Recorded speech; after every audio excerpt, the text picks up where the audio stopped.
وحد الله بقى بتعيط ليه؟ القهوة سادة مرة. أسوأ يوم على الكرة المصرية شفته لحد دلوقتي. مصايب في 3 ماتشات، بدايتها المصيبة الكبيرة منتخب الشباب مواليد 2003، المصيبة التانية الزمالك، وتعادل الأهلي المخيب للأمال قدام صن داونز. يوم حزين على الكرة المصرية. معلش احنا الفترة اللي فاتت اتأخرنا عليكم وغبنا عنكم شوية بعد كاس العالم للأندية، رجعنا لكم تاني وهنبدأ نعمل لكم فيديوهات أقوى وأقوى عن الأول كمان. أنا باسم المراكبي، والنهاردة هنتكلم عن دوري أبطال أفريقيا وعن الكارثة بتاعة منتخب الشباب. خش اعمل اللايك والسبسكرايب ويلا بينا على التفاصيل.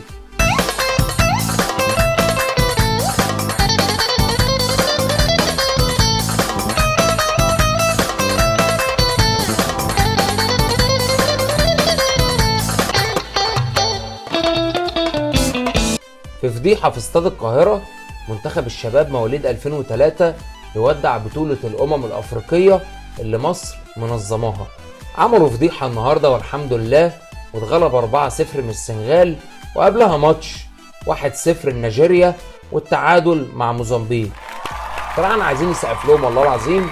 والرئيس جمال علام كان قاعد، والحجاج قاعدين في المقصورة بيتفرجوا على الفضيحة. ويا بخت اللي ابنه صاحب محمد صلاح. حاجة جميلة جدا ان انا ابقى صاحب محمد صلاح، ابويا يروح يدرب منتخب الشباب ويعمل لي كارثة. هو ده اللي احنا شفناه. واحترامي بقى للكابتن محمود جابر، وهنقعد نقول الاحترام والاخلاق. الكرة ما فيهاش الكلام اللي احنا بنقعد نقوله بتاع التزويق وبتاع اصل ده محترم ومؤدب. محترم ومؤدب وجاي يخطب بنتك؟ ده راجل مدرب مدير فني، يعني لازم يكون عنده فنيات، يعني لازم يكون عنده شغل في الملعب. انت بتدرب منتخب ناشئين او منتخب شباب او منتخب اولمبي او منتخب اول، انت بتدرب منتخب دولة. انت عايز ايه تاني؟ وبالسلامة من الدور الاول من دوري المجموعات. منتخب 2003 انتهى قصته زيه زي المنتخبات اللي قبله برضه، وهو ده حال الكرة المصرية. ونروح بقى للزمالك والترجي استاد رادس في دوري ابطال افريقيا. بصراحه الزمالك عامل نتائج مفرحه الدنيا كلها، بسم الله ما شاء الله عليهم. الظاهر النهارده الحلقه كلها تسقيف. الزمالك المفروض يكون عنده 9 بونت، عنده نقطه. الزمالك ابو نقطه. الزمالك اتغلب هنا من شباب بلوزداد، راح اتعادل مع المريخ السوداني، وراح اتغلب في رادس من الترجي التونسي. مهزله. طب الزمالك بدأ كويس، يعني احنا شفنا اول 5 دقايق كده لا الدنيا كانت ماشيه. طب كمل ضغط. اللي انا بقى عايز اقوله لك ان مش ده الترجي. اقسم بالله الترجي فرقه ضعيفه، والله العظيم ضعيفه. يعني لو فرقه جامده وداست عليهم هتغلبهم. انت عايز ايه تاني؟ يعني انت ضغطت في اول الشوط وهددت كده في كوره وبتاع، طب كمل. لا لازم نقع، لازم نقع. تبص تلاقي عمرو السيسي عامل زي راقص التنوره، اقسم بالله يمسك الكوره يفضل يلف حوالين نفسه. في فوانيس كده بتتباع، فوانيس رمضان، تلاقي الفانوس بيلف حوالين نفسه. نص لعيبه مصر بتلف حوالين نفسها. اقسم بالله في لعيبه كوره بتلعب في انديه كبيره في مصر، في ناس تانية بتلعب في الشوارع، وناس بتلعب في دورات رمضان قدهم 10 مرات في الكوره ويفهموا يعني ايه كوره. انت عارف يعني ايه لعيب كوره مش عارف يعمل كنترول على الكوره، مش عارف يوقف الكوره؟ نص لعيبه مصر بالمنظر ده. احنا لما بنيجي نتفرج على الدوري تبص تلاقي اللاعب مش عارف يوقف الكوره، الكوره بتجري من قدامه، يعني حاجه زي كده. جه الترجي، الزمالك ماشي نوعا ما كويس. طب انت حاول ان انت يعني مش هتكسب ما تتغلبش، او تاخد لك بونت من هناك، تيجي تعمل هنا مع الترجي نتيجه ايجابيه، تعمل اي حسنه يعني. لا، يجي الاستاذ محمد عواد عامل زي مدرسين الدراسات، كرة مرفوعه له عاليه بينط يلعب سله. يا عم عواد انت خلاص الكرة بقت سب، انت قدامك 2 باكات هيقدروا يتعاملوا. لا ده طلع ايه بقى، بيرفع الرايه ورافع ايده فوق، قام جاي لامسها، قام جاي لاعب الترجي حاططها. والجون التاني برضو نفس القصه، مراوغه من حمد الهوني لعبها للي جاي من تحت. الجون التاني كده الزمالك وضعه ايه؟ لازم الزمالك ال3 ماتشات الجايين يكسب. اللي هم ايه بقى؟ ركز معايا.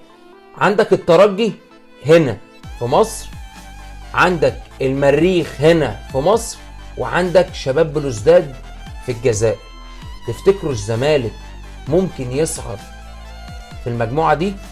الوضع صعب، الوضع مش هقولك كمان محتاج آلة حاسبة، لا الوضع محتاج انك تكسب 3 ماتشات ومعاك بونت يبقى 10 بونت، بعد كده بقى ربنا يسهلها. خلصنا من الزمالك، نخش بقى في الاهلي. بس انا حابب نقطة اتكلم فيها قبل ما نحكي عن الاهلي والزعل اللي الاهلي عمله والكلام ده. 10,000 مشجع هيعملوا ايه في استاد فاضي؟ يعني احنا شفنا النهارده الترجي بيلعب الزمالك، الاستاد مش كامل، لا بس في جمهور يهز. تفتكروا ان ال10,000 يهزوا فرقه زي سان داونز؟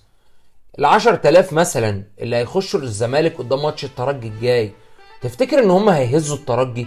يا جماعه الفرق دي فرق متعوده على الضغط الجماهيري، متعودين.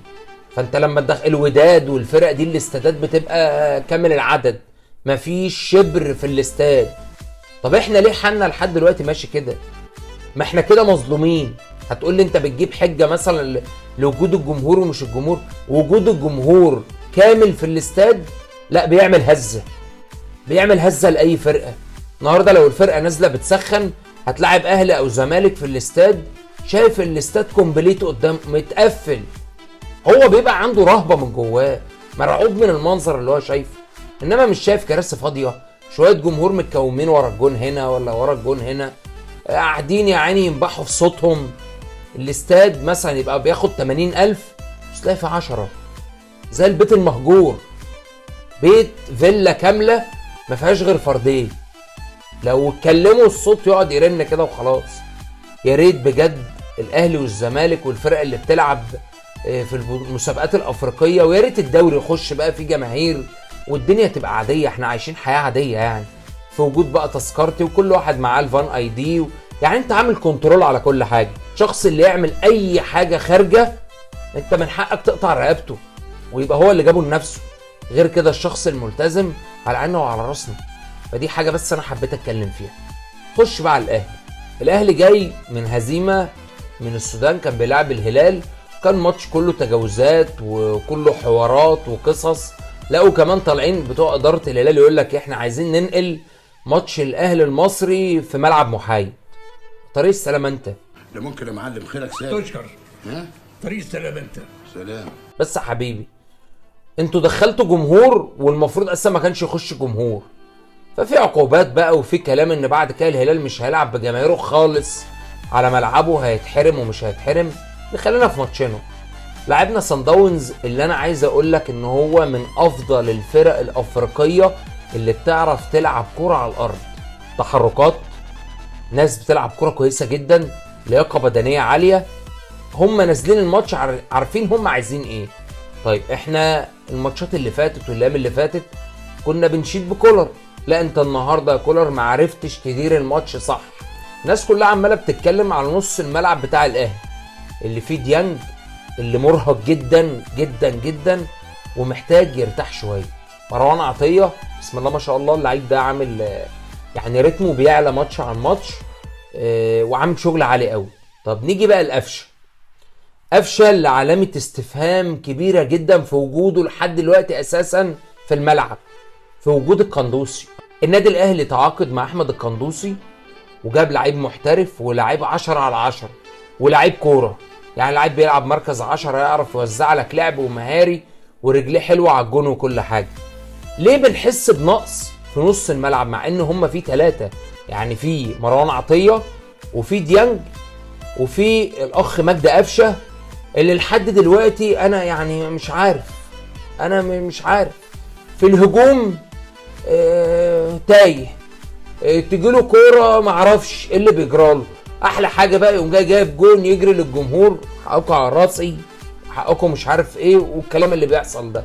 طب تعالى بقى في الدفاع، تبص تلاقيه واقف تايه، عامل مثلا زي ايه اللي واقف مستني حد يعدي يقول له ازيك، الله يسلمك، انت عامل ايه، انت حلو.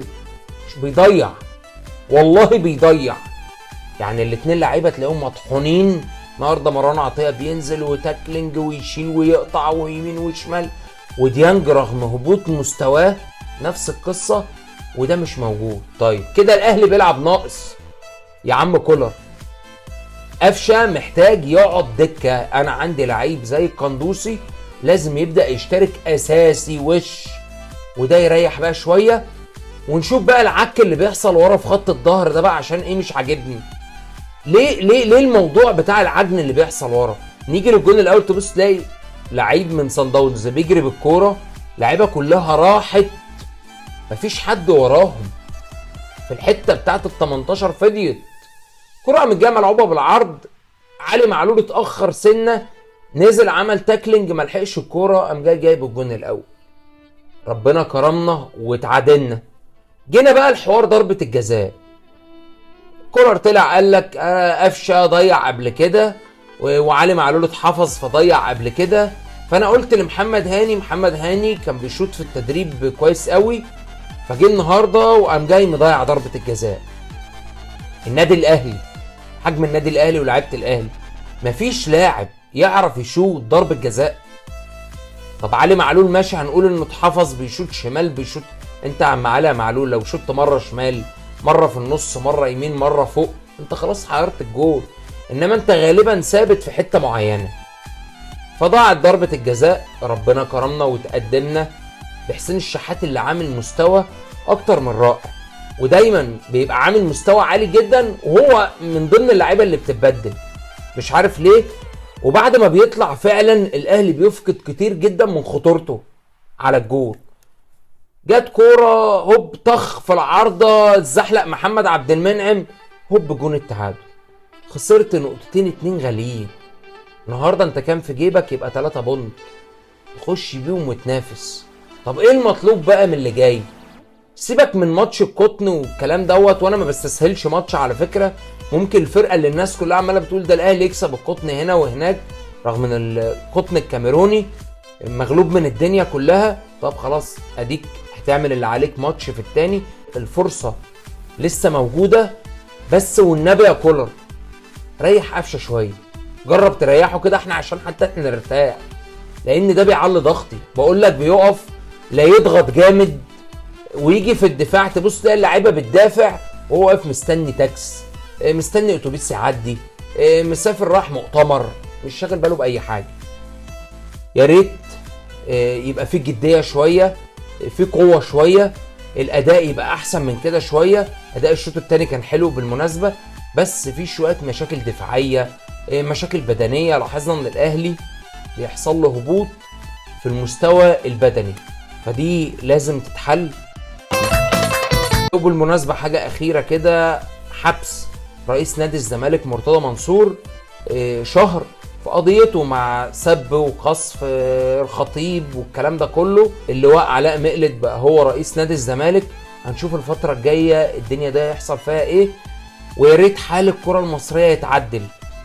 يا ريت الحاج جمال علام والرئيس جمال علام والرئيس جمال علام، يا عم جمال والنبي الله يخليك، لو انت مش عارف تدير الكوره في مصر سيب لغيرك حد يكون كروي، حد فاهم يدير صح، لان كده الموضوع بقى سيء جدا وبقت فضايح. ناشئين ومنتخب اولمبي وشباب ومنتخب اول والدنيا عندنا في الضياع. وادي النتيجه ان الفرق المصريه الاربعه، يعني عندك الاهلي محققش لسه فوز في دوري المجموعات، عندك الزمالك نفس القصه، عندك فيوتشر نفس القصه، عندك بيراميدز نفس القصه. يعني حال الكره المصريه سيء. كده اتكلمنا عن كل حاجه، ما تنساش تعمل بقى اللايك والسبسكرايب، ويلا سلام.